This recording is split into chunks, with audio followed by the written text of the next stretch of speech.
Hello, everybody. Welcome back to the Running Through Podcast YouTube page. My name is Justin Hoyinker, and I had a whole nother video planned for today, coming back from hiatus.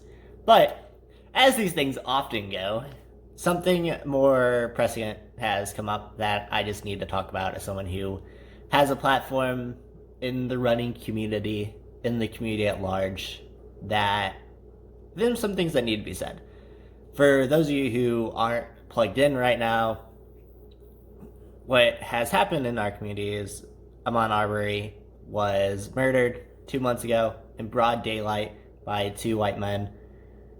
And there are two things we need to talk about when it comes to this. And one is just the societal issue at large, something that we have to talk about anytime an unarmed black man is murdered.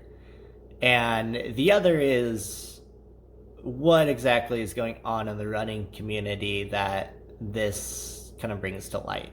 Because we can talk about the differences between our response with the Molly Tippett's murder last year and Ahmaud's murder a few months ago. And one is just the rapid response from everyone. Everyone in the running community responded. And there's a large noticeable difference between how we respond to Ahmaud's murder and how we respond to Molly Tippett's murder. And the thing that is glaring that jumps out at you is one was a white woman, one was a black man.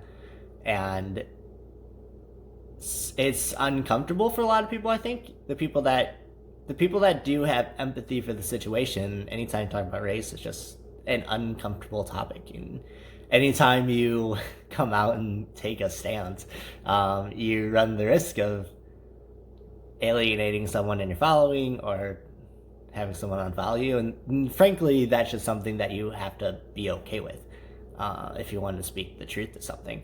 So the big issue societally is that an unarmed black man running, going about his business, was murdered by two white men who had heard about suspicious activity in the area. Because Ahmaud was black and running down the road, they assumed, at least as far as the story goes, assumed that he was the one that was burglarizing these houses when there was zero evidence, when these were people, these weren't cops that just decided to go confront him with guns drawn and fight or flight response. What are you going to do as a black man when two white men with guns in rural Georgia come after you? It's something that I can't relate to. I have empathy for, but I'm never going to be able to relate to as a 27-year-old white male. Never going to have that experience in my life. And something to think about when I run too, that I can slip out the door I have slipped out the door at any time of day. I've gone on runs at 2 a.m. And because I am a relatively unassuming white man, I don't have to deal with any strife. You know, the worst I'll get is people yelling out their cars about my short shorts, and that's fine because that's a compliment. It's something that you really have to have a lot of empathy for, because it's something that you're just never going to experience. And acting like you've experienced anything close to the fear that must come with that is just disingenuous. So, what can we do then? If we as white men, white women in journalism, in the running media, as much as I'm not the big shark in the water in running media, I do have a little bit of a voice. What we have to do, and this is speaking more to the runner's worlds, the Canadian running, all the publications that are prevalent in our running media, is we need to give more people of color a voice. We need to give more people of color representation, and we need to do more to reach out to what they're interested in, because different communities, different backgrounds are going to be interested in media being presented to them in different ways. I posted about this on Instagram yesterday, and I had some really good feedback from some of my followers who are runners of color who have felt ostracized by the community in the past, or have felt that it's really hard to get involved in this community. So one thing, the running community is very strong, very tight-knit, but I think the barrier to entry is a lot harder than we realize a lot of times. something that I have a lot of trouble dealing with because I've been a runner my whole life basically. I started running in junior high, ran high school, ran in college, started coaching in college, was a part of the inner fabric of running. I went to running camps, and distance running in general is a largely white activity. Like it or not, that's just the facts. If you look at the track and field community at large, it's a lot more diverse, and track and field is probably one of the more diverse cultures out of any sport. But the distance running community, especially, is very white. That's just what it is. And be it socioeconomic factors, be it just the culture in general, when you have that kind of echo chamber of a lot of people from similar backgrounds coming together, the barrier of entry for people from different backgrounds, from different cultures to get involved is going to be a lot harder and a lot more tough, I would say, from the outside looking in. And once you're in, you're in. But I also have had, in those comments, if you look through on that post yesterday, people talking about how they have expressed their concerns, black women, black men, going for runs at various times of the day through various neighborhoods, alone, without company, and how they've expressed their concerns about how they have a certain fear of running alone. And a lot of times they're kind of like laughed about or joked aside of it's nothing to worry about, you know, you can just run away, you're faster than them anyway, kind of thing.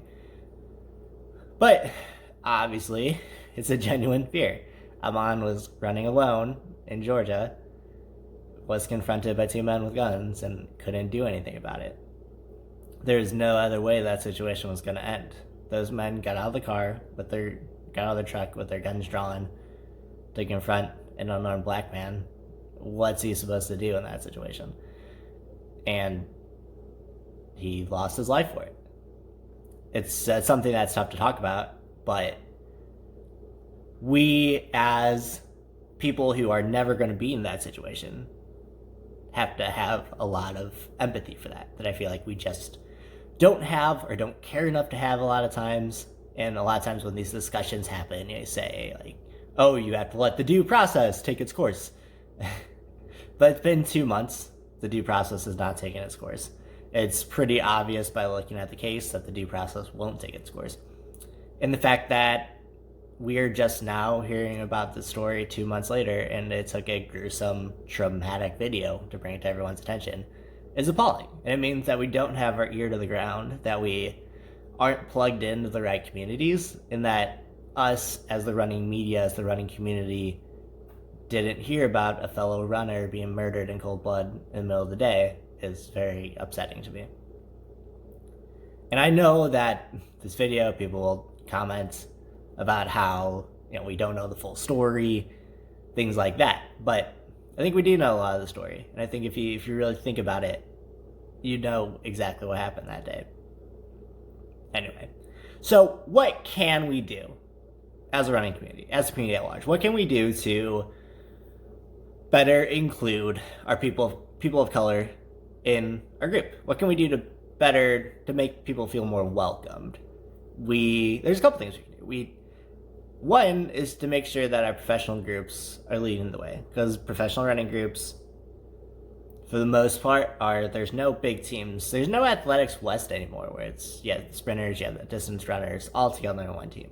You have pockets of sprinters, you have pockets of distance runners, and a lot of times, you know, they aren't commingling. We don't have that representation together in the running community at large. If you look at how brands, because unfortunately brands lead the way, as much as I rag on them, Nike does a really good job of that diversity, of putting a lot of black runners forward. I think when you look at other smaller running brands like Ultra, Brooks, Hoka, Saucony, New Balance, they don't do as good of a job of, when they're making promotional material for a new shoe, a new distance running shoe, a lot of times the diversity in the people they put forward just isn't there. And it's gotten better, but here we are in 2020, and it's just not where it needs to be.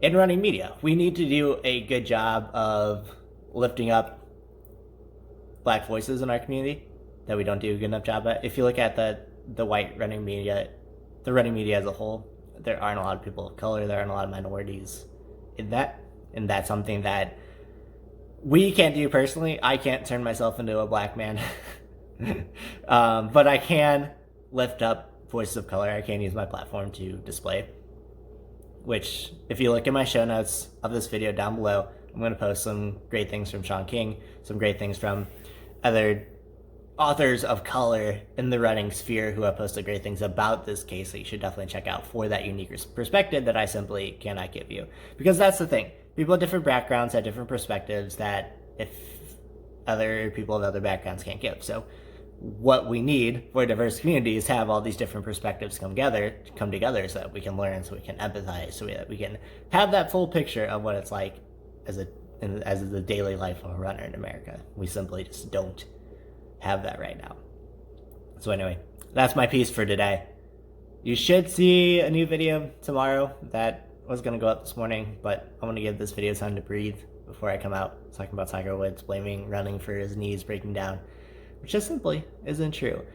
If this is your first time stumbling upon the channel, make sure you subscribe for more videos, not like this, but for more videos, me talking, giving my thoughts as a running coach, as a member of the running community, as someone who writes about running a lot. If you like this video, give me a thumbs up and let me know your thoughts and concerns down in the comments below, because I think generally what this is, it's a larger dialogue that needs to happen, and it can't be a one-day thing. So anyway, remember to work hard, be nice, happy running, guys. We'll talk soon.